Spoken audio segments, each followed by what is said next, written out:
Today, we are going to cover how to use the self-service upgrade tool. This tool upgrades your Okta tenant from the Classic Engine to the Okta Identity Engine or OIE. The self-service upgrade process ensures that your org's upgrade to Identity Engine is successful. Let's get started. You must be a super admin to view and manage this process. When your org is eligible for a self-service upgrade, the admin dashboard displays a persistent notification to help you get started.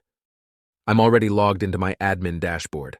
The self-service upgrade to Okta Identity Engine box will display on the dashboard. Go ahead and click on Schedule Upgrade. If this is the first time using this option, the screen will appear that talks about the two-step process. Step 1.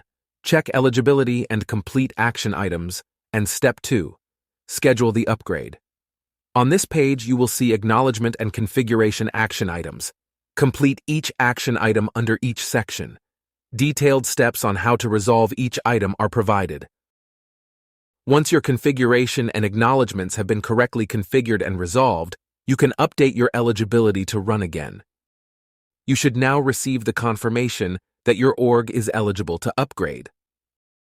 Go ahead and click on Schedule Upgrade, or you can scroll to the bottom and select the date and time for the upgrade.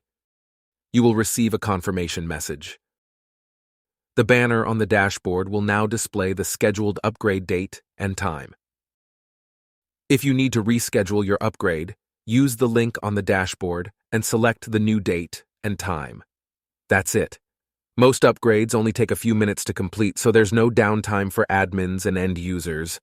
Your org configurations are seamlessly migrated to Identity Engine. If you found this video helpful, please like and subscribe to us on YouTube.